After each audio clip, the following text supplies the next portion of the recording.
అందరికీ రుణమాఫీ అయింది. ఓపెన్ ఛాలెంజ్ నిరూపిస్తందుకు మేము సిద్ధం. టైం, డేట్, ప్లేస్ మీరే ఫిక్స్ చేయండి.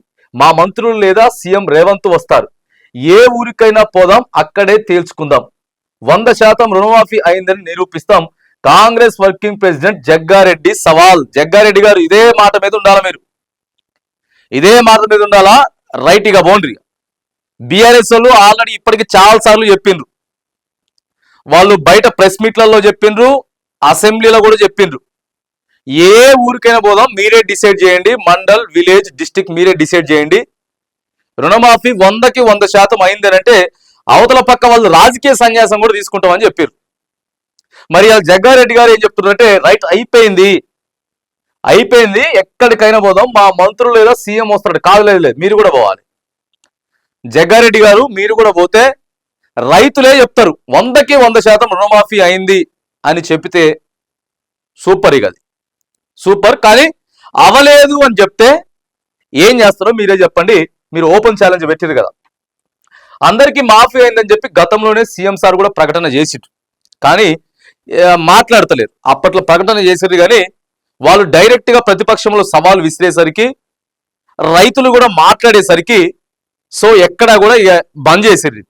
కొత్తగా మీరు ఇప్పుడు తీసుకొచ్చి ఓపెన్ ఛాలెంజ్ అని చెప్పి కాంగ్రెస్ పార్టీని, ప్రభుత్వాన్ని ఇరకాటంలో మీరు పెడుతున్నారు. ఇప్పుడు ఇరకాటంలో మీరు సవాల్ విసిరి ఇరకాటంలో పెట్టేటటువంటి ప్రయత్నం చేస్తా ఉన్నారు. జగ్గారెడ్డి సవాల్తో ఇరకాటంలో కాంగ్రెస్. ఏ గ్రామంలోనూ పూర్తి స్థాయిలో కాని రుణమాఫీ. సీఎం సొంత గ్రామం, సొంత నియోజకవర్గం, మంత్రులు సొంతలో అదే పరిస్థితి. రుణమాఫీపై రైతుల నుంచి తీవ్ర వ్యతిరేకత. జగ్గారెడ్డి వ్యాఖ్యలతో మరింత డిఫెన్స్ లో కాంగ్రెస్ పడిపోయింది అన్నట్లు క్లియర్ గా కనపడతా ఉన్నది. ఇక ప్రతిపక్షానికి మైలేజ్ ఇంకా ఎక్కువ రోజు రోజుకి పెరిగిపోతా ఉంది. ఆయన ఏమో మీటింగ్ పెట్టిండు, కేసీఆర్ మీటింగ్ పెట్టి కొద్దిగా చురకలు అంటించేసరికి యువతల నుంచి రెస్పాన్స్ వస్తా ఉన్నాయి. కానీ మరి కొద్దిగా ఆలోచించే మాట్లాడాలి సార్. ఎందుకంటే రుణమాఫీ 100కి 100% కాలేదు. ప్రతి మండల్లో కూడా కానటువంటి రైతులు ఉన్నారు. 2 లక్షల లోపు ఉన్నా కూడా కాలేదు అని చెప్తున్నారు. కాలేదు అని చెప్పి రైతులు చెప్తా ఉన్నారు. మరి మీరు ఇక్కడ సారు ఇరకాటంలో పెట్టిండు పార్టీని.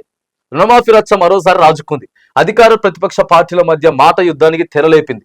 100% రుణమాఫీ అయిందని కాంగ్రెస్ పార్టీ చెబుతోంది. కాలేదని ప్రతిపక్ష బీఆర్ఎస్ పార్టీ అంటోంది. నిరూపిస్తందుకు మేము సిద్ధంగా ఉన్నామని అధికార పార్టీ సవాల్ విసురుతోంది. నిరూపిస్తే రాజీనామా చేస్తామని ప్రతిపక్ష పార్టీ గతంలోనే ప్రకటించింది. మొత్తానికి రైతు రుణమాఫీ మళ్ళీ లైమ్ లైట్ లోకి తీసుకొచ్చింది.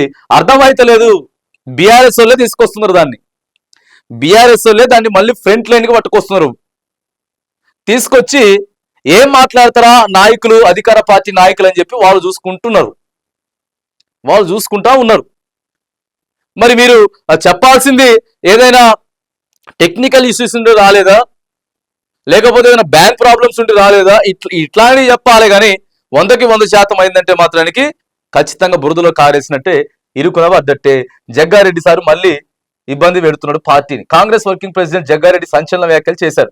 మంగళవారం గాంధీ భవన్ లో మీడియా సమావేశం పెట్టి ఆయన రాష్ట్రంలో 100% రైతులకు రుణమాఫీ అయిందని ప్రకటించారు. కాలేదంటారా, టైం, డేట్, ప్లేస్ డిసైడ్ చేయండి, మేమే వస్తాం, అక్కడే తేలుస్తామని సవాల్ విసిరారు. మా మంత్రులు కానీ, మా ముఖ్యమంత్రి రేవంత్ రెడ్డి కానీ వస్తారంటూ ప్రకటించేశారు.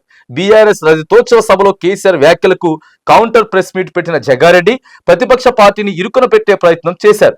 రాష్ట్రంలో ఎక్కడికైనా వస్తాం, ఏ ఊరికైనా వస్తాం, రైతులందరికీ రుణమాఫీ అయిందని నిరూపిస్తామంటూ చెప్పుకొచ్చిర్రు. ఇక ఇప్పుడు ఏం చెప్పాలి ప్రభుత్వ పెద్దలు?